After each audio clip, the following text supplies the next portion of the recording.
Hi guys, আসসালামু আলাইকুম রহমতুল্লাহি ওয়া বারাকাতু। কেমন আছো সবাই? আশা করি সবাই অনেক ভালো আছো। আলহামদুলিল্লাহ, তোমাদের তো আমিও অনেক ভালো আছি। তো সকলকে গুড মর্নিং। আমিও ঘুম থেকে উঠে পড়েছি, তোমরাও উঠে পড়ো জলদি।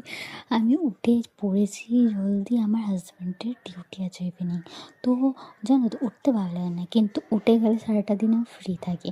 তো ঘুম থেকে উঠে আমি রান্নাটা সেরে ফেলেছি। তারপরে দেখি আমাদের মুরগি ডিম দিয়েছে। আমি মুরগি ধরতেও খুব ভয় লাগে, বাট দেখেছি চুপড়ি নিচের ডিম, তো ডিমটা তুলে নিয়েছি। আমি খুব হ্যাপি হয়ে গিয়েছি। তো তারপরে আমি বাপের বাড়ি গিয়েছিলাম, সবাই জানো। তো বাপের বাড়িতে এসে দেখি আমার হাজব্যান্ড অনেক কাপড় নোংরা করেছে, ওগুলো ধুয়ে দিলাম, কেন আবার শনিবার রাত আছে। তারপরে হচ্ছে যে আমার শাশুড়িরও বিছানা চাদর ছিল, পুরো ধুয়ে ধায়ে আমি আমার গ্যাসটাকে মুছে নিলাম। আমার রান্নাঘর না পরিষ্কার থাকলে আমার ভালো লাগে না। তারপরে হচ্ছে যে আমি গোসল ফোসল সেরে আমি উপরের রুমে চলে এসে একটু বডি অয়েল লাগিয়ে নেব।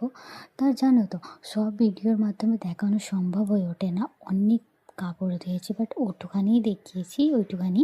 তারপর আমি একটু লিপ বাম লাগিয়ে নাটক করে নেব। তারপরে এতটা বড় ভিডিও না, শোবে রাত বলে আমাকে অনেক পরিষ্কার করতে হয়েছে সব কিছু। তো নেক্সট ভিডিও আমি দেখাবো। টাটা, বাই বাই, আল্লাহ হাফিজ সবাই।